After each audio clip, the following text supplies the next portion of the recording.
दोस्तों, हमारे चैनल में आपका स्वागत है। दोस्तों, वास्तुशास्त्र में मोर पंख को बहुत महत्व मिलता है। इसके अनुसार मोर पंख के घर में होने से बहुत सुविधा मिलती है। चाहे आप इसे कहीं भी रखें, यह उस स्थान की नकारात्मक ऊर्जा को नष्ट कर देता है। मोर पंख को शास्त्रों में सुख और समृद्धि का प्रतीक माना जाता है।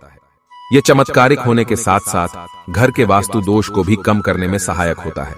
लेकिन वास्तुशास्त्र में मोर पंख को घर में रखना के नियम भी बताए गए हैं। मोर पंख को घर में रखते समय यह नियम जरूर ध्यान दें। यह सुनिश्चित करेगा कि उसका सकारात्मक प्रभाव आप देखें। वास्तुशास्त्र में सही दिशा और स्थान के बारे में मोर पंख को रखना के बारे में बताया गया है। अगर आप अपने घर में मोर पंख को निश्चित स्थान और दिशा में रखेंगे तो यहां घर की नकारात्मक ऊर्जा को खत्म कर देगा। मोर पंख घर में रखना के बहुत सारे फायदे हैं, लेकिन धन संपत्ति के आकर्षण के लिए यह सबसे अधिक प्रयोग किया जाता है। अगर आपके घर में पैसों की कमी है और धन का खर्च अधिक हो रहा है, तो आपको अपने घर में मोर पंख लाने और उन्हें सही दिशा में स्थापित करने की आवश्यकता है। इससे आपके धन में वृद्धि होगी। वास्तुशास्त्र में बताया गया है कि घर में कितने मोर पंख रखना चाहिए। चलिए शुरू करते हैं। मोर पंख के साथ जुड़े महत्वपूर्ण वास्तु नियमों को जानिए। दोस्तों, सबसे पहले हमें यह जानना चाहिए कि मोर पंख को हमारे प्राचीन शास्त्रों में इतना महत्व क्यों दिया जाता है। प्राचीन पुराणों में मोर पंख चमत्कारिक यंत्र माना गया है। इसे तांत्रिक क्रिया में भी प्रयोग किया जाता था, जहां सम्मोहन, शत्रुनाश और बुरी शक्तियों का नाश करने के लिए इसका उपयोग किया जाता था। ज्योतिष शास्त्र में भी मोर पंख का महत्व है और इससे जुड़े उपाय भी बताए गए हैं। आयुर्वेद और अन्य ग्रंथ में भी मोर पंख बहुत सारी बीमारियों और रोगों के इलाज में सहायता प्रदान करता है। मोर पंख घर को बुरी शक्तियों से बचाने के साथ ही सर्प और विषैला जानवरों को भी घर में प्रवेश नहीं करने देता है। यही कारण है कि जंगली में रहने वाले लोग अपने घर के पास मोर पंख रखते थे। मोर से जुड़ी पुरानी कथाएं इसे दर्शाती है। पक्षी शास्त्र में एक कथा मिलती है जिसमें मोर का महत्व बताया गया है। प्राचीन काल में एक असुर था जिसका नाम संध्या था। वह अत्यंत शक्तिशाली और बड़ा तपस्वी था। उसने गुरु शुक्राचार्य से विद्या प्राप्त करके देवताओं को अपना शत्रु मानना शुरू कर दिया। उसने ब्रह्मा और भगवान शिव से वरदान प्राप्त किया और अधिक शक्तिशाली हो गया। उसके बाद उसने स्वर्ग पर हमला किया और कई देवताओं को बंदी बना लिया। लेकिन देवताओं ने उसे पराजित करने के लिए एक योजना बनाई और मोर की सहायता ली। सभी देवता और नागराज मोर के पंखों के आश्चर्य में गए। मोर को इतनी शक्तिशाली और विशाल रूप धारण करने से उसने संध्या असुर पर हमला कर दिया। इस युद्ध में संध्या असुर का वध हो गया और देवताओं ने अपना आधिपत्य पुनः प्राप्त किया। सभी देवताओं ने मोर की प्रशंसा की और उसे पूजनीय माना। इसलिए मोर को बहुत ही पवित्र माना जाता है। जहां भी मोर पंख होता है वहां नो ग्रहण का अशुभ प्रभाव नहीं पड़ता। दोस्तों, मोर की प्रशंसा केवल ऋषि मुनि और देवताओं तक ही सीमित नहीं होती, बल्कि भगवान श्री कृष्ण भी इसे सराहते हैं।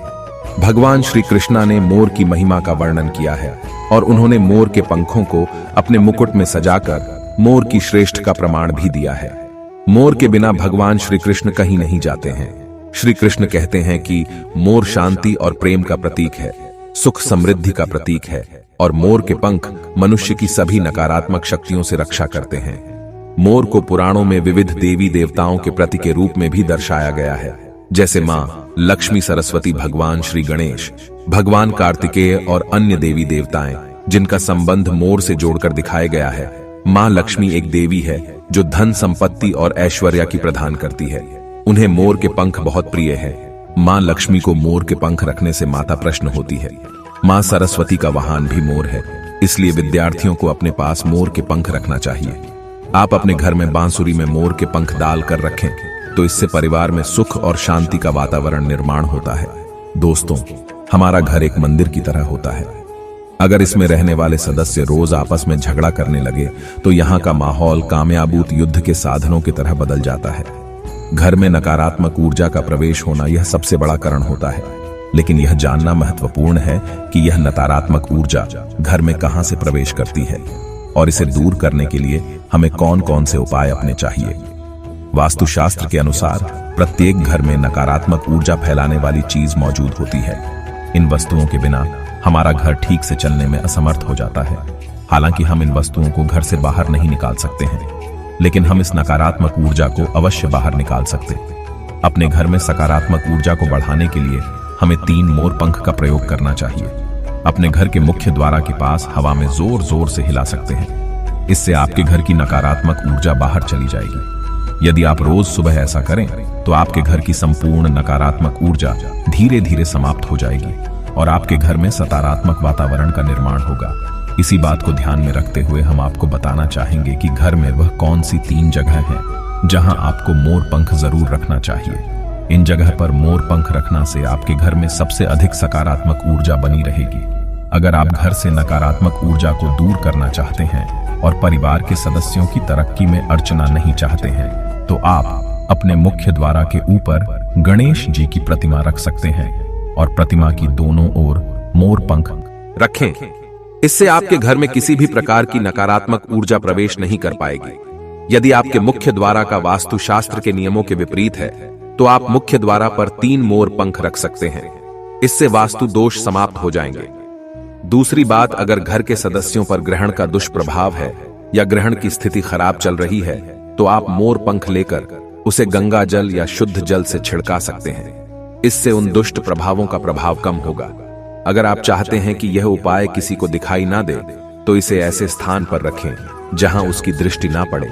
यह ग्रहों को शांत करने में मदद करता है। बुरी नजर से बचाने के लिए यदि घर के किसी सदस्य या बच्चे पर बुरी नजर लगी है या उसे पर किसी की बुरी नजर का प्रभाव पड़ा है तो सोते समय उसे व्यक्ति के तकिया के नीचे मोर पंख रखें और दूसरे दिन उसे बहते हुए जल में या कुएं में डाल दें। इससे बुरी नजर उतार जाती है। पढ़ाई में मन नहीं लगता है या विद्यार्थियों की याददाश्त कमजोर है तो उन्हें मां सरस्वती के सामने मोर पंख रखें और दूसरे दिन उसे अपनी किताबों में रखें। इससे विद्यार्थियों में एकाग्रता बढ़ेगी और मां सरस्वती की कृपा बनी रहेगी।